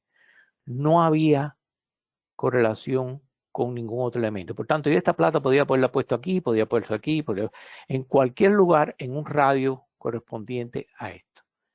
Pero ¿qué es lo que me está diciendo este gráfico? Que la mineralización de plata no tiene nada que ver con el proceso principal. Como yo sé que este es el proceso principal, níquel y cobalto son siempre elementos petrogénicos, generalmente asociados con rocas ultramáficas. La presencia de plomo con oro es un tipo de correlación muy común en yacimientos de oro en rocas ultramáficas. Sin embargo, este contenido de plata, que está ligeramente asociado con el cobre, no aparenta ser parte del proceso geológico en general. Por tanto, la representación gráfica de estas correlaciones les va a permitir a ustedes entender la génesis de su depósito. Una última consulta, disculpe, ¿escuchará? Sí. En este último gráfico lo que usted está comentando es que, por ejemplo, en ese evento, la plata no está relacionada al plomo, pero es plomo de un evento, ¿no es cierto? O sea, probablemente si en ese yacimiento ha habido plomo posterior a eso, se analiza ya otro diferente. No, mira, no, yo entiendo lo que tú me quieres decir, pero no, lo que quiero decirte es que no hay correlación, no entre el plomo y la plata, no hay correlación entre la plata y nadie más que no sea con el cobre. Por tanto, es un elemento que no participa activamente en el proceso metalogénico. Por tanto, puede ser, por ejemplo, que había plata ya de por sí diseminada o un Clark bastante elevado en la roca, pero la plata no participó en los procesos de hidrotermales, metasomáticos, metamórficos, lo que fuera, el magmático. La plata no participó en el evento de mineralización. Por tanto, no debes utilizar los valores de plata para tu búsqueda del yacimiento de oro cobre, que es posiblemente lo que tú estás buscando en esta área. Eso es lo que te está diciendo el dendrograma. La otra cosa que quería decir es que si ustedes quisieran rotar este variograma para verlo desde otro punto de vista, que es como lo que yo decía, que ojalá que hubiera algún especialista en computación que pudiera hacer esto tridimensional, lo que hacen es empezar a hacer este gráfico no a partir de la correlación más fuerte, oro-cobre, sino por ejemplo de la correlación entre el cobalto y el níquel. Cuando ustedes empiezan por aquí es como si estuvieran rotando el dendrograma. Les va a dar lo mismo, pero es como mirándolo desde otro punto de vista, lo cual a veces es muy útil. Ok, volvamos de nuevo a mi caso, al caso de lo que estamos hablando, de las correlaciones del método mío en el modelo de cobre porfírico y demás. Cuando yo hice mis RCC, obtuve 2 RCC distintos, ¿ok? Y si ustedes se fijan bien en estos, aquí están las correlaciones que yo puse inicialmente. Recuérdense que yo puse una correlación negativa entre silicio y aluminio. Yo puse una correlación positiva entre potasio, sodio, cobre, arsénico y este grupo sobre este grupo. Por tanto, ahí están. Pero ¿qué es lo que pasa? Aparecen una serie de otras correlaciones que no tienen nada que ver con la geología. Son productos de artificios aritméticos. Es producto de tratar de aplicar el método de correlación a los resultados que son cerrados. Y les voy a mostrar más claramente todavía.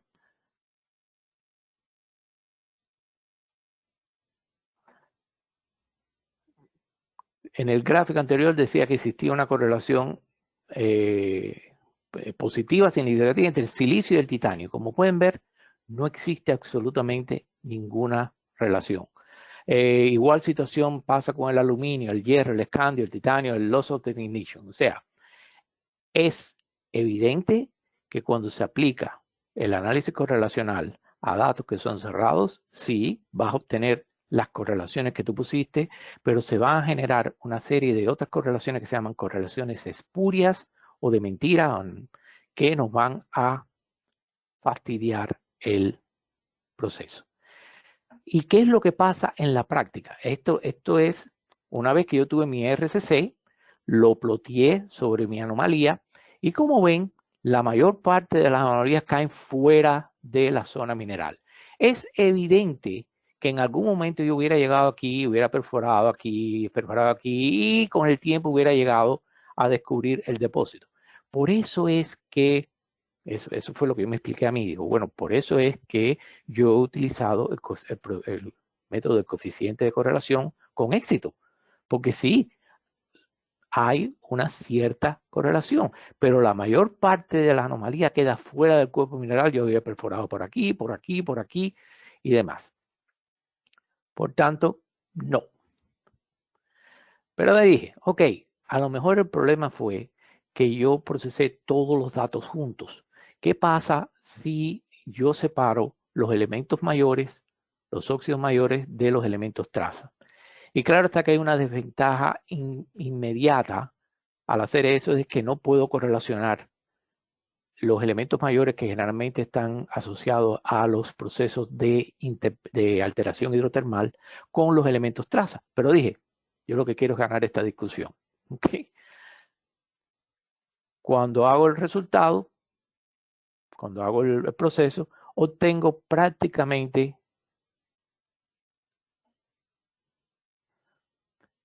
me hacen una pregunta si esto se puede aplicar local o regional. Esto se aplica siempre y en todo momento. Para todo tipo de datos, ustedes tienen que aplicar este método.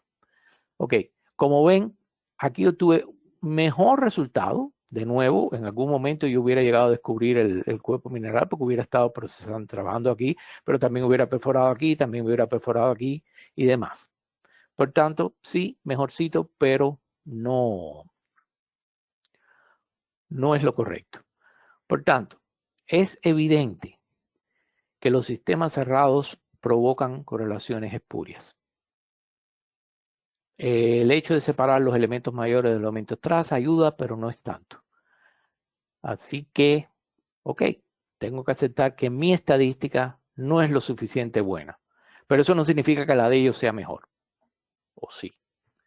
Ok, yo cogí y apliqué el método de Compositional Data Analysis a mis datos. Y hoy al final del día vamos a instalar este programa en las computadoras de ustedes. Todos deben de tener este programa, es gratuito. Y básicamente el análisis composicional les va a permitir a ustedes dos cosas. Una, pueden trabajar los datos dentro de lo que ellos llaman el simplex, o sea, trabajar los datos dentro del conjunto de datos cerrados por métodos particularmente diseñados para trabajar en el simplex, o pueden abrir sus datos y después utilizar los métodos estadísticos normales que ustedes están acostumbrados. Esto es lo mismo si ustedes quieren tener una comparación de tener la bola del mundo y hacer una proyección sobre el plano.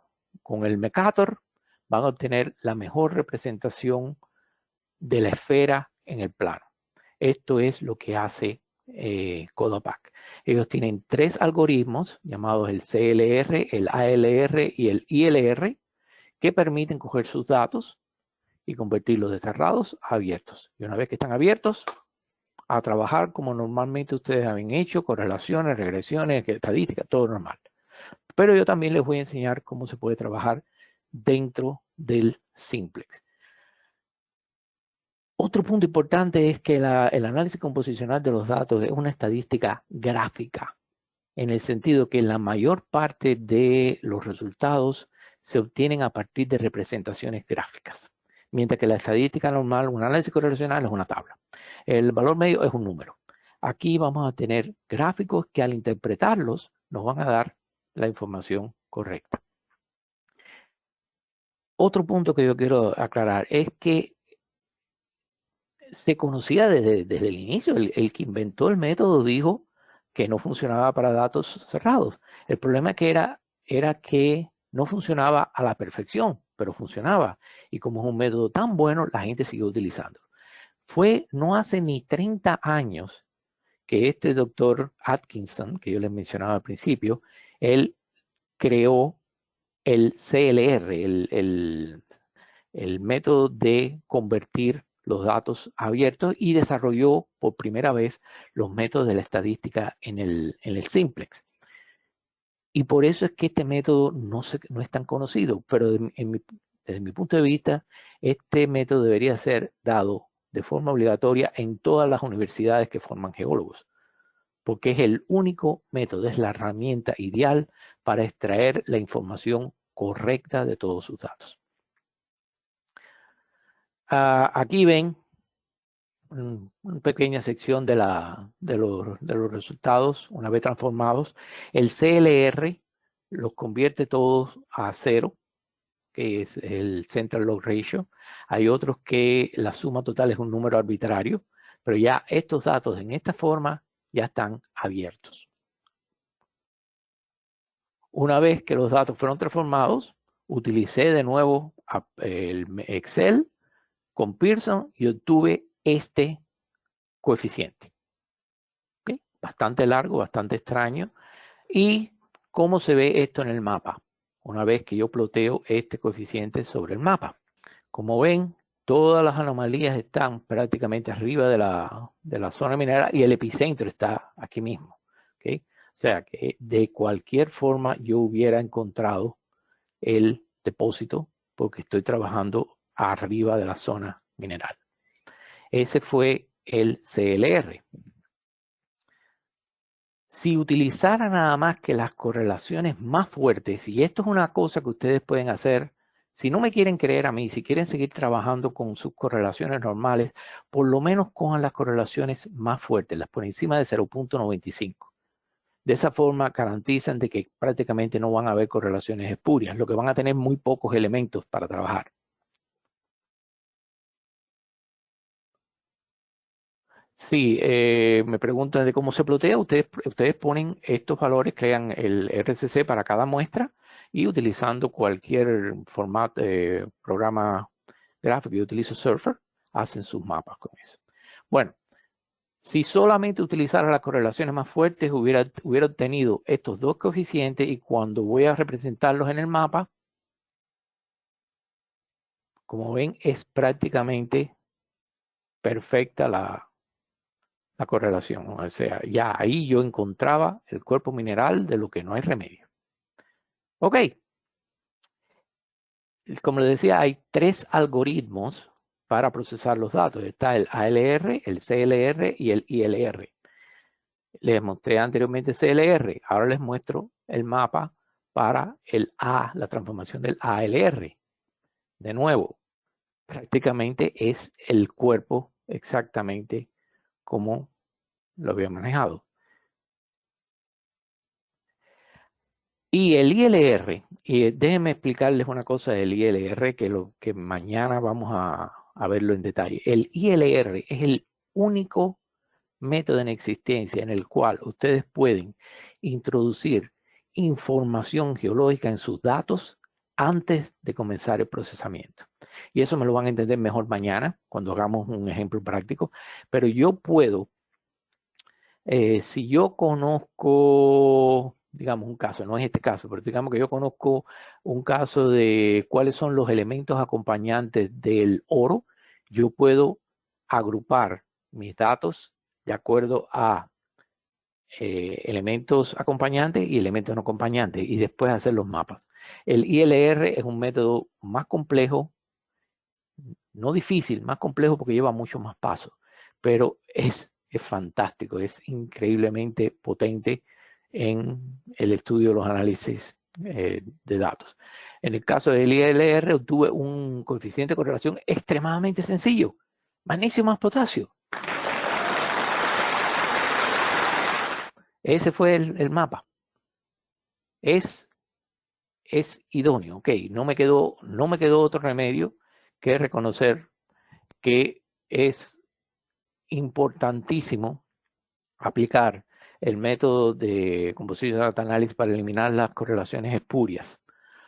Y cuando trabajamos con el método hay varias otras ventajas. Por ejemplo, podemos trabajar juntos los elementos traza con los óxidos mayores. No tenemos que ocuparnos de leyes de distribución, ni de elementos huracanados, ni nada. El sistema lo hace todo ellos solos.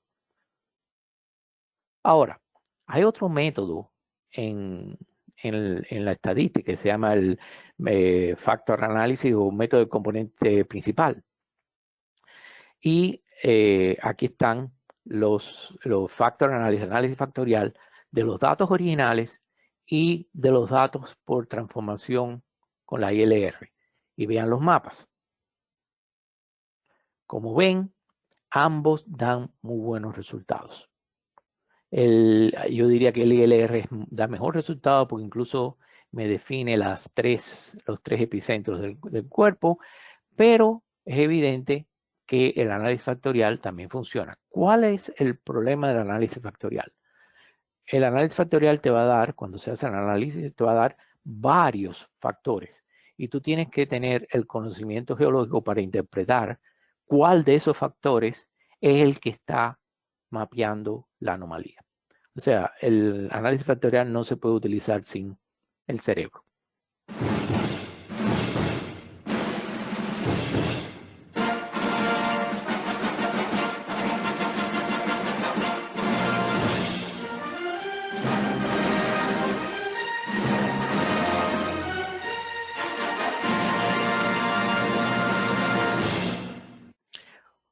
¿Cuál es el ganador? Ok.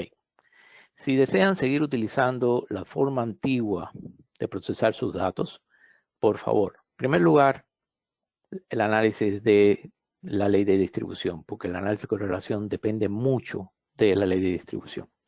Incluso antes que eso, estén seguros de que están tomando la mejor muestra posible en el campo. Mejor muestra, análisis de ley de distribución, eliminen los valores huracanados y cuando vayan a utilizar la correlación, utilicen única y exclusivamente las correlaciones más fuertes, por encima de 0.9 o incluso 0.95. Les van a quedar muy pocos elementos, pero esos elementos sí tienen correlaciones reales.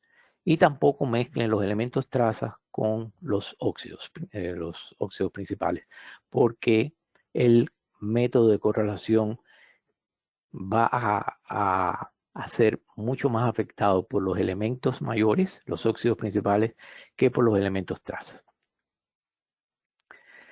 El análisis factorial, cuando se utiliza junto con el cerebro, también puede darles buenos resultados. Yo siempre utilizo el análisis factorial, pero de los datos ya transformados. Pero si quieren obtener toda la información real de sus datos, entonces los doy la bienvenida a la familia CODA, porque esta es la única herramienta que les va a garantizar un procesamiento único, exclusivo y de mucha calidad de esa información geoquímica. Y cuando yo hablo de información geoquímica, puede ser lo mismo para geofísica, puede ser cualquier hidrogeoquímica, geología, etc.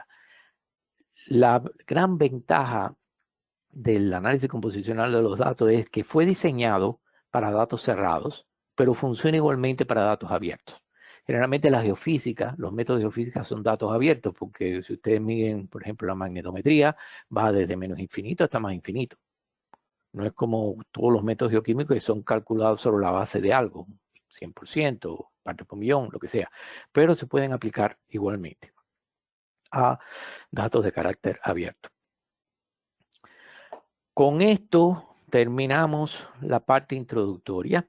Yo les voy a pedir unos 5 minutos de break y cuando regrese vamos a tener unos 15 o 20 minutos más para responder preguntas y también para instalar el paquete de CodaPack. Yo quiero que todos ustedes lo tengan instalado, vean cómo se instala y demás. Y creo que Diego les debió mandar un link a donde está el manual de Coda. Está en español. No, español o inglés, no estoy seguro. Ya lo veremos. Quiero que bajen también el manual de Coda y esta tarde lo estudien para que mañana, cuando empecemos a trabajar, y mañana lo que vamos a hacer desde el inicio es el día entero, vamos a hacer una demostración práctica de cómo trabajar con Coda.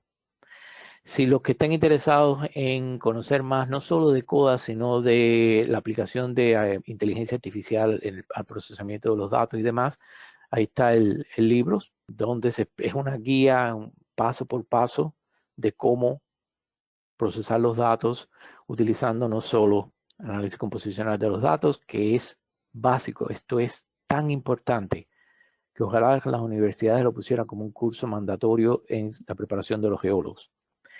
Y también algo de inteligencia artificial, porque los resultados que ustedes tienen con la inteligencia artificial no pueden ser obtenidos por los métodos estadísticos normales. Es sencillamente asombroso. Ok, son las 10 menos 5 a las 10. Nos reunimos de nuevo y con preguntas y vamos a instalar el software. ¿Ok, Diego? Ok, Ricardo. ¿De acuerdo? Ok. 5 minutos. Los participantes que tengan dudas, por favor, puedan escribir en el chat o también a las 10 puedan activar su micrófono para que puedan hacer alguna consulta o duda que tengan.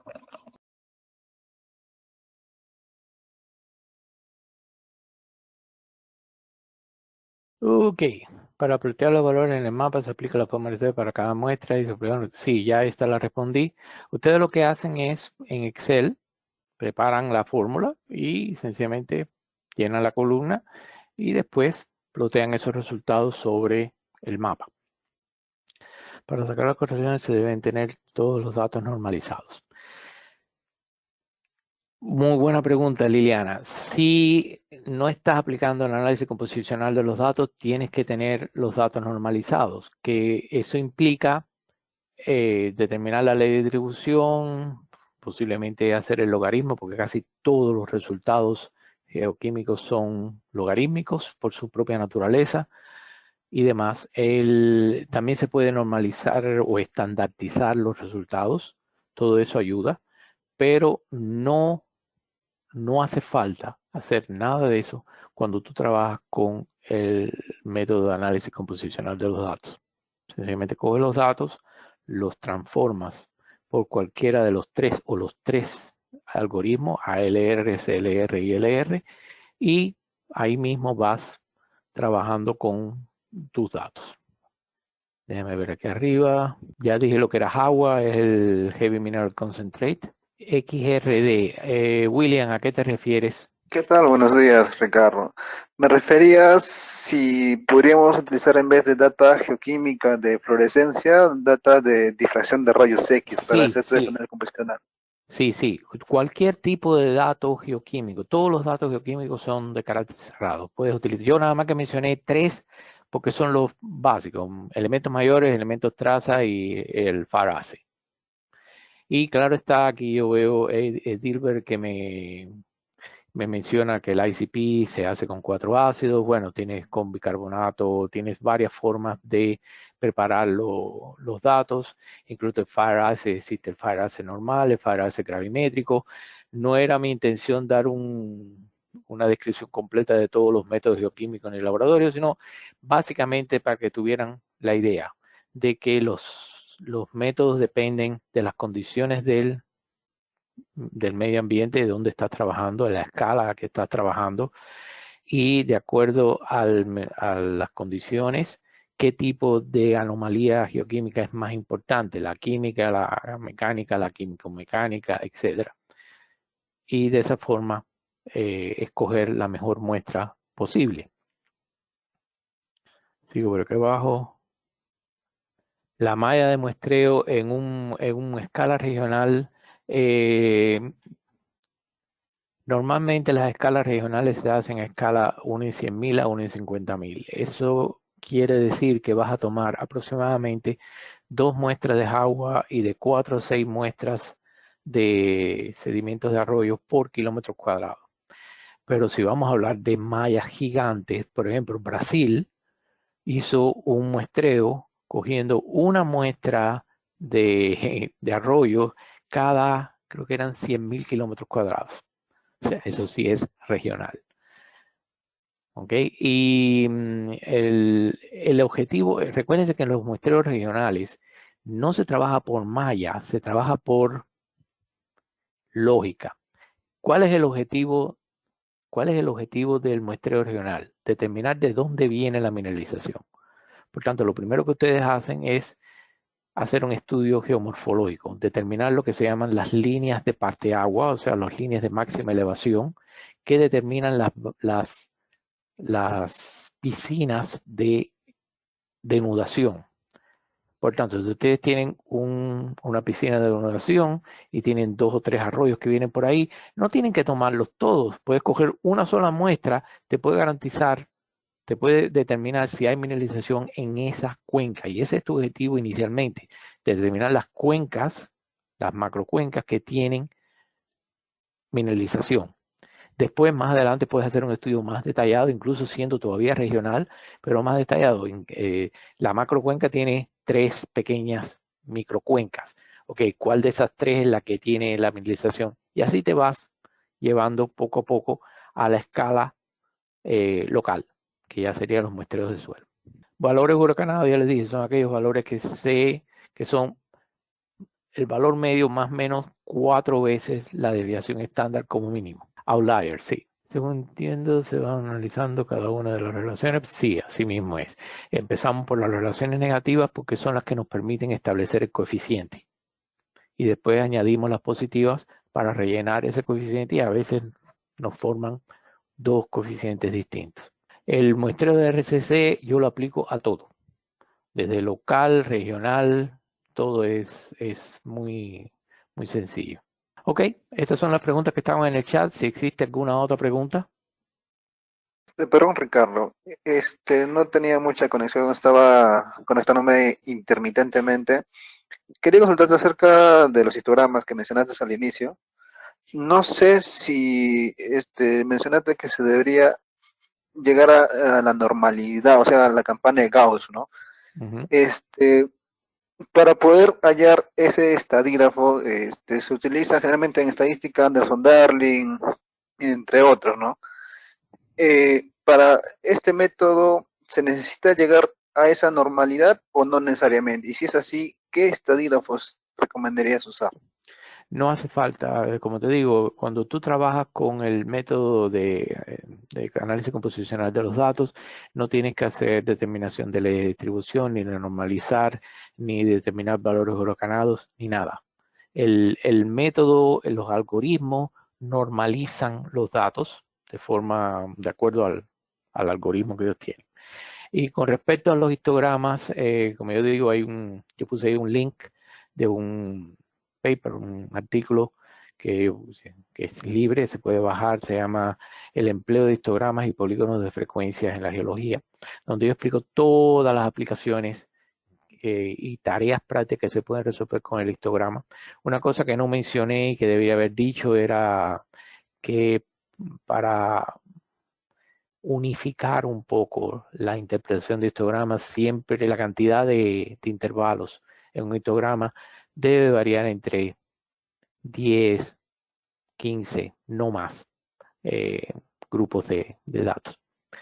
Pero incluso si coges que es sencillamente para unificarlo, pero no importa la cantidad de bins, de estratos que tú utilices, la moda, la mediana y el rango van a ser muy fácilmente identificables en los histogramas.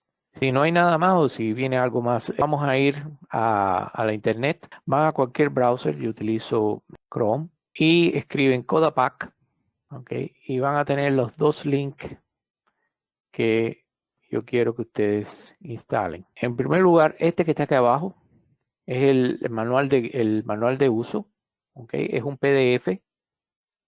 Cada uno, por favor, lo baja y comiencen a leerlo, ¿okay? Para que tengan una idea. Mientras más ustedes adelanten hoy en la lectura, más van a entender mañana y sobre todo van a tener más claras cuáles son las dudas que tienen. Pero el programa lo vamos a instalar aquí en CodaWeb. Ese es el website de Compositional Data Analysis. Y el truco aquí, y yo no sé por qué esto es así, para instalarlo tienen que ir abajo. Y cuando bajan, es que aparece este pequeño rectángulo donde ustedes pueden bajar el programa para Windows, para Apple o para Linux. ¿Ok? Lo bajan para el sistema de ustedes, lo instalan. Una vez instalado, este es un proceso muy sencillo. Incluso Coda al inicio era un macro de Excel. Trabajaba con Excel. Solamente después fue que lo hicieron como un programa independiente. Este sitio, CodaWeb, es el sitio oficial del grupo de análisis composicional de los datos. Como les decía, mayormente mantenido por un grupo de españoles. Cada 2 años ellos tienen su evento. Ellos dan cursos también. Tienen materiales, ejemplos prácticos aquí del Codapack y demás. Estos son algunos. Esto que ustedes ven aquí es el famoso ILR que mañana vamos a ver. Muy importante. Estos son los biplots. Súper importantes para identificar los elementos informativos. Aquí tienen los dendrogramas que son muy buenos para genética, los elementos de componente principal, aquí algunos ejemplos de esto. ¿Ok? Entonces, como les decía, van a Codapack, aquí, a CodaWeb, bajan para que aparezca este rectangulito y de aquí lo instalan. Cuando lo tienen instalado es un programa muy sencillo, Codapack. Y con esto estaremos trabajando mañana. Diego les mandó una base de datos en Excel que yo quiero que ustedes la tengan a mano mañana porque vamos a utilizar esa tabla. Al mismo tiempo yo quiero que todo el mundo trabaje conmigo, ¿ok? Así que paso a paso yo iré instalándolo, haciendo todos los pasos del procesamiento y yo quiero que ustedes los vayan repitiendo. Y en eso vamos a hacer el día entero de mañana. Y pasado mañana, yo espero que alguien traiga sus propios datos. Si hay personas que están trabajando en la industria, mejor. Si son estudiantes que están haciendo una tesis, mejor. Sería ideal si ustedes pudieran traer sus propios datos, 1, 2 o 3 grupos para procesarlos aquí en vivo y en directo. Si no, bueno, yo buscaré algo más para mostrarles, pero la idea era tener la oportunidad de procesar datos reales con los que ustedes estén trabajando ahora mismo para ayudar a identificar la próxima anomalía. ¿Ok? Entonces, si no hay otra cosa, si no hay más preguntas, de nuevo, les digo, instalen el programa, bajen la guía, léanse la guía, prueben ustedes mismos a trabajar un poquitico con el Codapack. Es extremadamente sencillo y nos veríamos mañana a las 8 de la mañana. Claro, Ricardo. Si hay alguna consulta o duda más, puedan escribir en el chat o activar su micrófono. Ricardo va a estar dispuesto para poder responder a sus dudas. Igualmente, como él dice, el día pasado mañana, sus datos, si pueden traerlos, sería muy bueno. Y a las personas que ya lo tengan, de repente nos puedan hacer llegar un correo. Ok, bueno, un gusto. Gracias por su atención. Espero que, yo sé que es mucha información que les di, pero espero que por lo menos un 40-50% haya estado clara y la próxima vez que vuelvan a ver este video van a entender cada vez más. Van a entenderlo mucho mejor mañana cuando estemos trabajando con los datos y vean la increíble cantidad de información que pueden obtener de sus datos. Y los estudiantes que están en las universidades, exíjanle a sus profesores que este tipo de análisis composicional de los datos debe de ser materia obligatoria en las universidades. Es increíble que existiendo el método hayan tan pocas personas que sepan de la importancia del análisis composicional de los datos, especialmente para los análisis de correlación, regresión y demás. Bueno, si no hay nada más, Ricardo, me despido. ninguna. Hasta mañana entonces. Entonces el día de mañana a las 8 de la mañana estaríamos conectados. A la pregunta que me hicieron, sí hay literatura. Yo puse en primer lugar el Codapack. En el website del Codapack iban a encontrar montones de lo que se llaman papeles blancos, casos de estudios reales. Yo puse en mi presentación links al libro de análisis composicional de los datos, Weka e Insight. Está también un link a el trabajo en Wikibooks, que es gratis, que se puede bajar, donde están todos los datos que yo les presenté hoy con la base, el modelo y demás. Y si ponen en Google Search, ponen análisis composicional de los datos, van a tener 300,000 links más. Es algo que es reciente, pero no es una caja negra, ni es un Wikiboard. Es estadística. Es la nueva estadística que todos tenemos que aprender. Ok, hasta mañana entonces. Las diapositivas se les ha adjuntado, estimados, a sus correos, están en ahí. Lo pueden revisar, les hemos enviado un nuevo correo indicando PPT. Ahí también están las diapositivas. Ahí lo pueden ubicar. Si hay alguna duda o consulta, no duden en escribirnos, estaremos atentos para responderles. Buenos días a todos.